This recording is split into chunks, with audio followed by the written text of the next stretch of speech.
something that happened in the final group around feedback. And at least in MatrixWorks, we believe in, the evidence is there that it becomes the food for living systems. Anything living, I think, well, any human living thing needs feedback, needs this interactive sort of circular process of both offering and receiving. And I sometimes will say that our impact meter doesn't work as well as it should.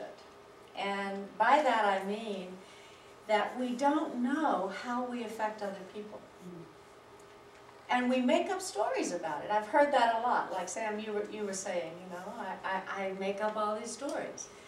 But we often underestimate the value that we hold in a group. And we think if we're not there or if we're turned off, it won't matter.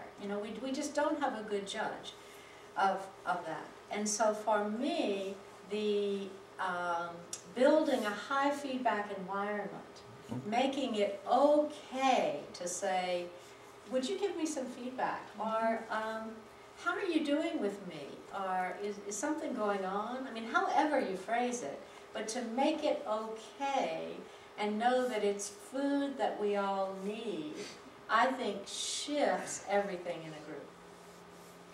The problem with if people are doing a more consensus model where one person speaks and another person speaks, is usually there's no feedback. And we don't have a sense of where we are, or have I been received, or did even the words make sense? So the lack of feedback can set up unnecessary problems, and the presence of feedback can sort of smooth the way and call us into fuller being. Yeah? And it builds the interpersonal matrix, which is one of the levels of connection that we're trying to really work on in this way of working with groups.